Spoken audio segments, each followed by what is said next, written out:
Uma ótima noite a todos. Eu estou bem emocionada assim porque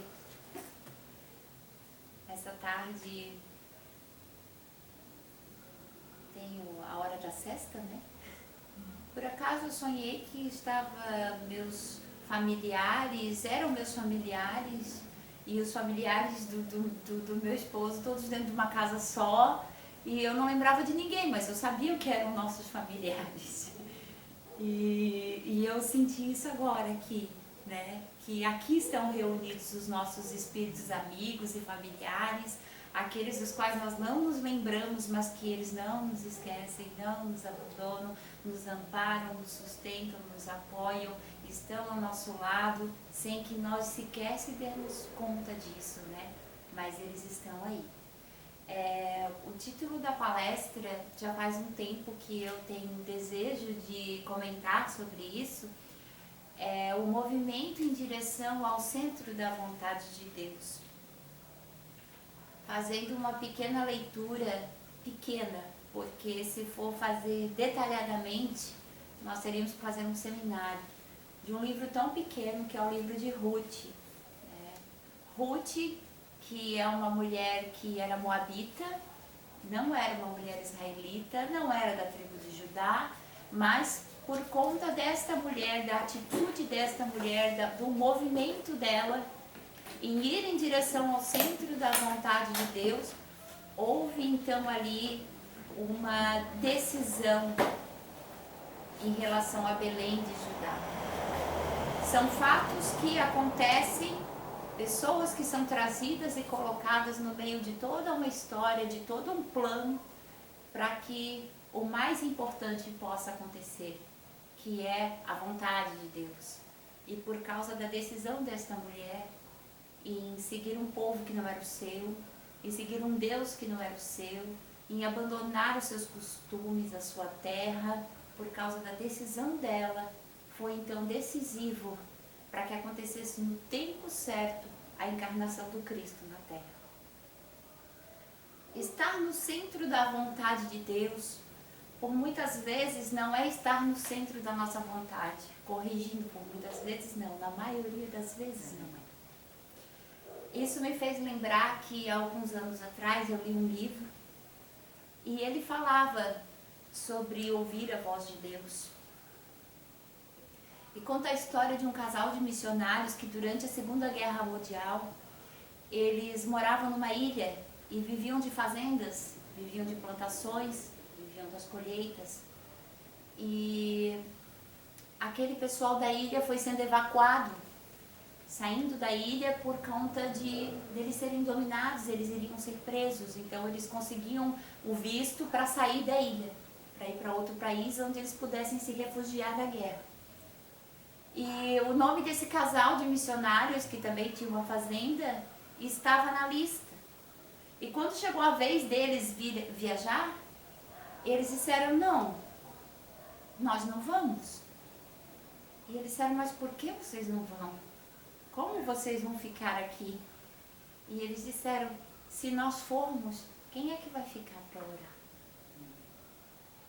Então essa foi a decisão de ficar para estar no centro da vontade de Deus. Alguém tinha que ficar para interceder por aquele povo. É uma decisão difícil. Estar no centro da vontade de Deus não é estar no centro da nossa vontade. Mas por muitas vezes, com muita fé e esperança, oramos o Pai Nosso e dizemos que seja feita a vossa vontade, assim na terra como nos céus, e torcendo para que a vontade de Deus seja também igual à nossa. E Deus, que é infinitamente misericordioso, no final das contas nos faz entender que realmente a vontade dele era a perfeita. É preciso um tempo para que nós possamos entender isso. No capítulo 17 do Evangelho, Sede Perfeitos, fala sobre os bons espíritos.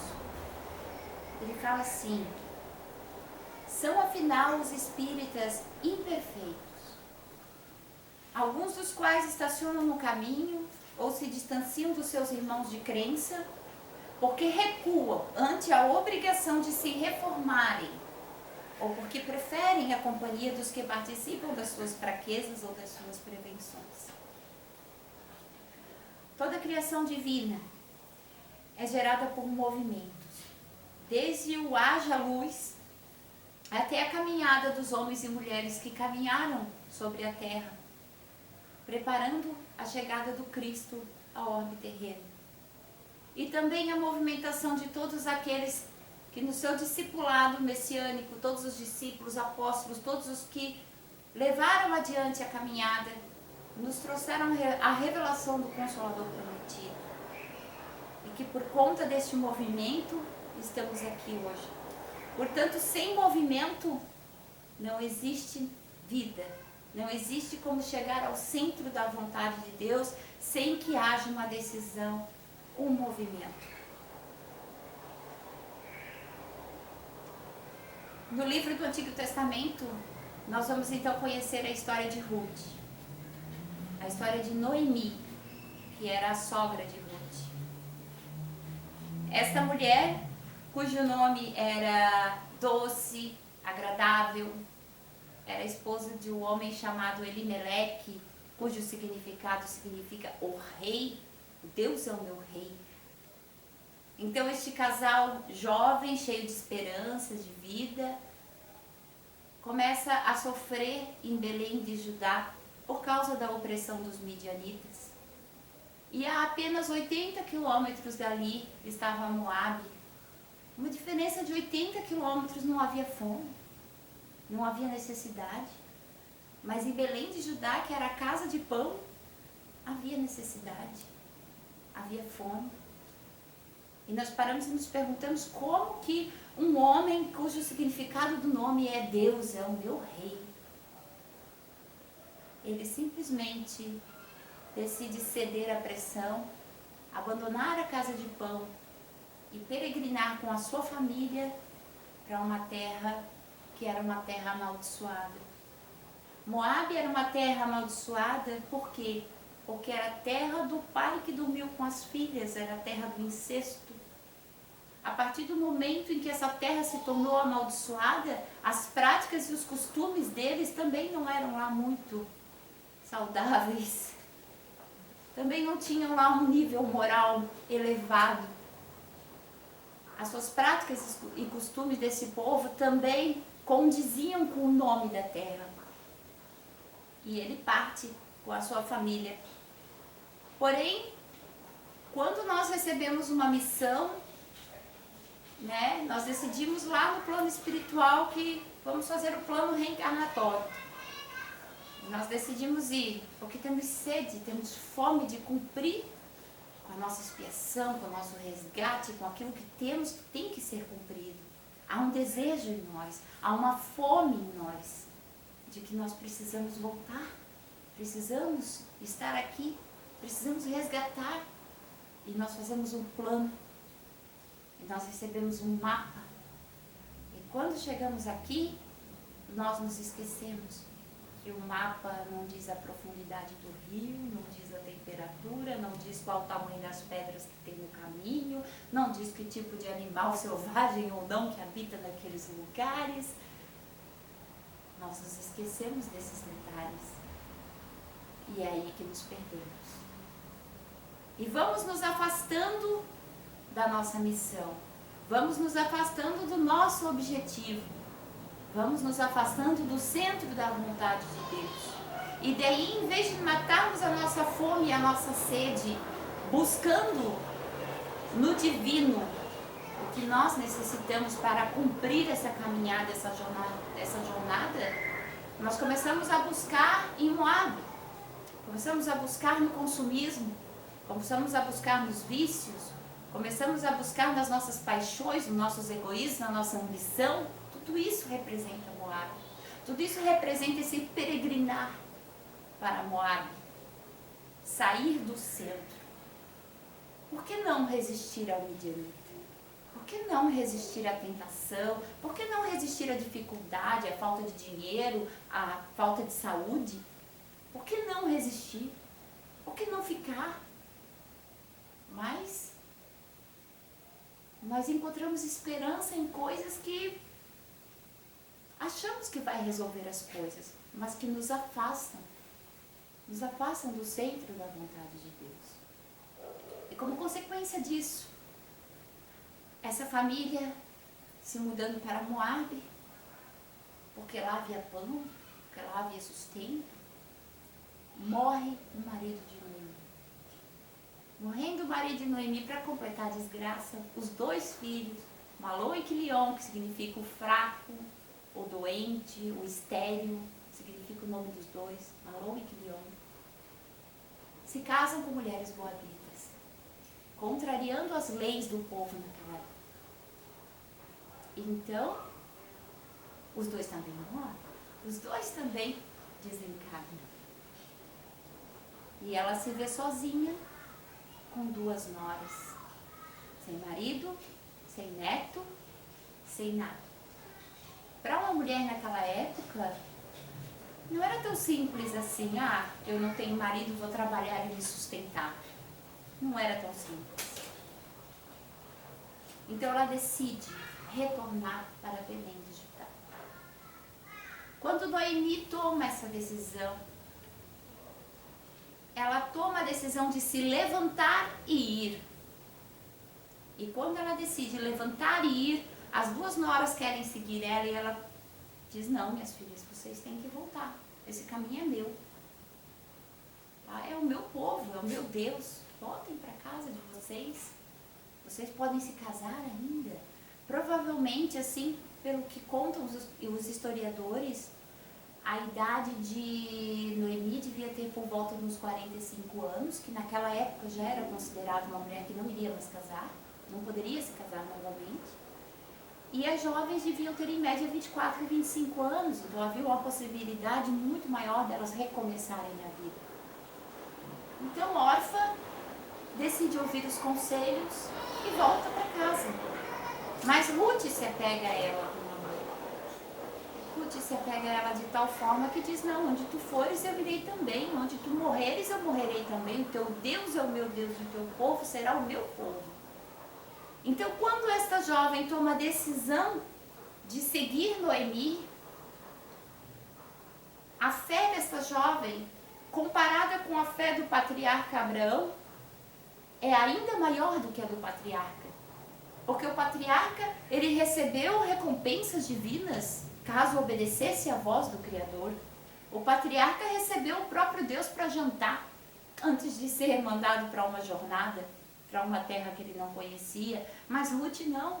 Ruth era moabita, viúva, sozinha, com uma senhora do lado, o qual ela queria amparar. E a única esperança que ela tinha era um Deus que ela não conhecia, nunca tinha ouvido falar. Então a fé dela foi levada em consideração. Nesse momento de dificuldade, Noemi começa a se lamentar, começa a se vitimizar e a dizer, o Deus Todo-Poderoso pesou a sua mão contra mim. Ele se revelou contra mim. E não é o que fazemos. Nós nos afastamos. Nós nos distanciamos de buscar as nossas virtudes, de buscar a divindade, de buscar nos reformarmos, nos melhorarmos, e começamos a culpar os outros. E começamos a culpar a Deus. Foi Deus que quis assim. Deus me castigou. Começamos a nos vitimizar, porque é mais fácil nós nos vitimizarmos do que entrarmos nesta luta, como diz aqui no capítulo 17, do sede perfeitos, porque recuam ante a obrigação de se reformarem. É mais fácil recuar. Então culpamos a Deus. Mas ainda assim, Ruth naquele momento serviu como amparo, serviu como respaldo. Ruth, que significa a amiga, a consoladora, a que refresca, a que alivia. E uma caminhada dessa mulher, dessas 2 mulheres sozinhas, 80 quilômetros, já era perigoso um homem viajar sozinho naquela época. Imagine 2 mulheres. E elas fizeram essa caminhada juntas. E o livro não entra em detalhes sobre como foi essa caminhada. Até porque o livro é contado sob uma perspectiva feminina. É o que chamamos de teologia feminina, porque é falado pelo ponto de vista de uma mulher, de como era naquela época. Mas fala da chegada delas a Belém de Judá. E por causa dessa decisão de se levantar e ir, este movimento de volta, o que era esterilidade, infertilidade, tristeza, choro, lamentações, reclamações, se tornou em regozijo, em alegria. Ela diz então para as mulheres nos portões de Belém: não me chamais Noemi, eu saí daqui, eu era doce, eu era agradável, hoje eu sou amarga. Saí de mãos cheias e volto de mãos vazias. E aí nós notamos o momento da ingratidão. Como saiu de mão cheia? Não estavam passando fome? Será que não se referia mãos cheias por ter marido e 2 filhos? Mas nossa confiança não tem que estar naquilo que temos, mas naquilo que somos, no Deus que cremos, na nossa fé. E volto de mãos vazias. Não sabia ela que aquela nora, como diz no capítulo final, quando nasce Obed, tua nora vale mais do que 7 filhos. Bem,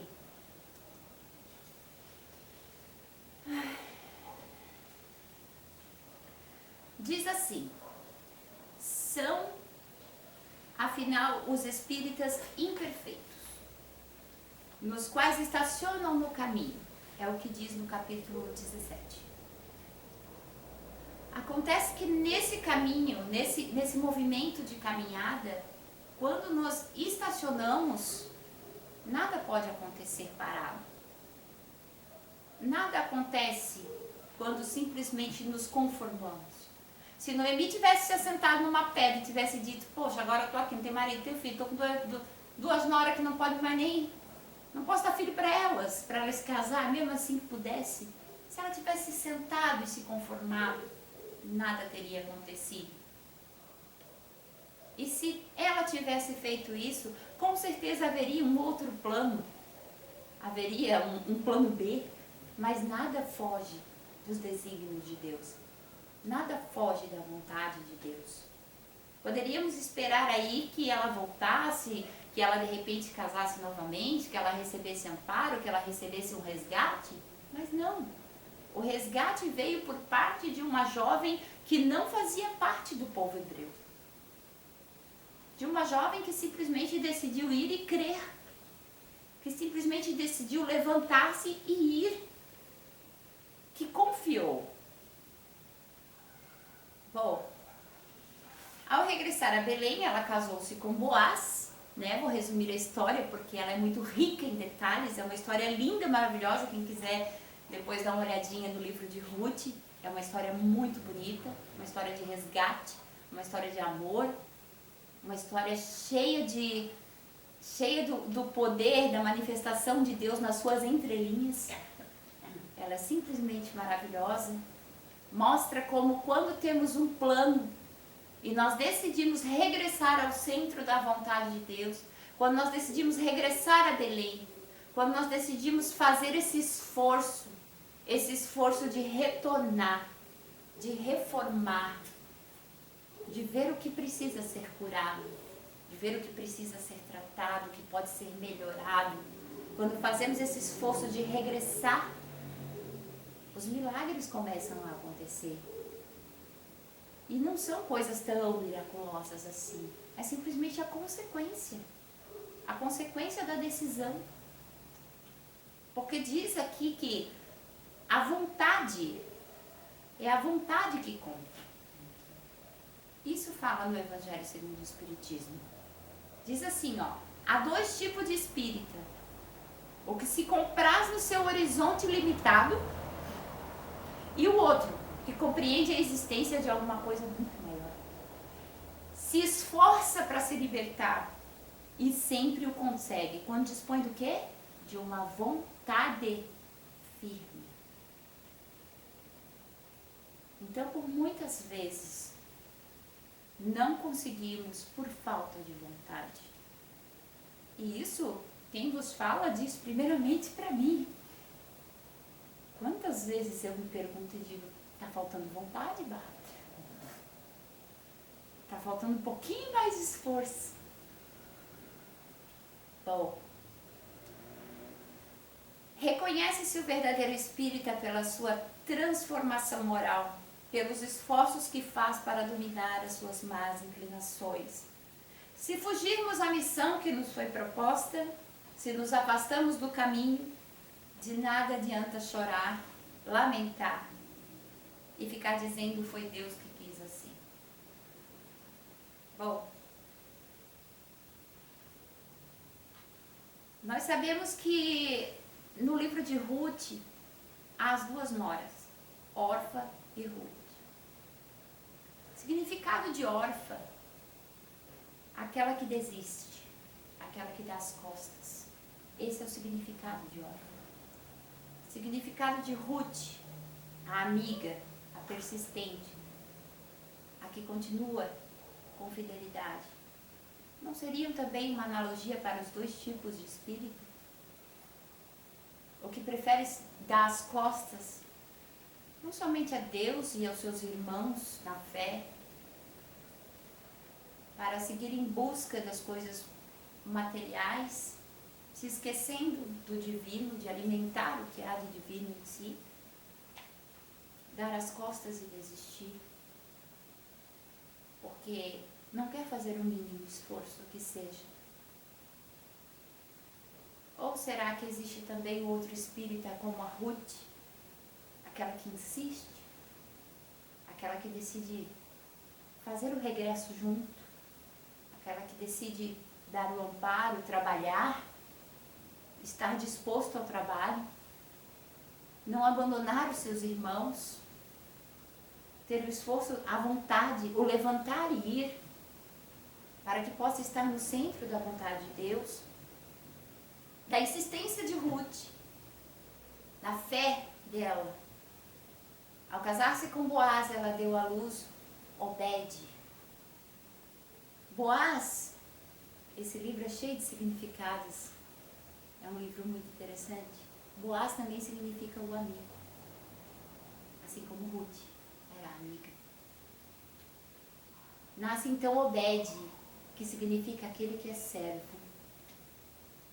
Obed, que gerou Jessé, que gerou Davi, de cuja descendência nasceu o Cristo Jesus, em Belém de Judá. Então, por causa da decisão, de uma vontade de levantar e ir, toda uma descendência, todo um plano divino foi concretizado através da atitude desta mulher, dessas duas mulheres que não desistiram diante do infortúnio, da calamidade, da desgraça. Não desistiram, mas tomaram a atitude de se levantar e voltaram num movimento em direção ao centro da vontade de Deus. Que nós possamos ter os nossos ouvidos abertos, que nós possamos ter o nosso coração aberto para ouvir e entender que cada gesto nosso, cada decisão nossa possa estar sendo voltada em direção ao centro da vontade de Deus. Para que quando nós regressarmos à nossa Belém, à nossa casa espiritual, nós não precisamos chegar lá e dizer que somos amargos, que estamos voltando de mãos vazias, mas que possamos voltar de mãos cheias, que possamos voltar apresentando o fruto do nosso trabalho, que possamos voltar apresentando o mínimo, um pontinho que seja de crescimento em direção ao Cristo. Eu agradeço a oportunidade. Que Deus abençoe a todos.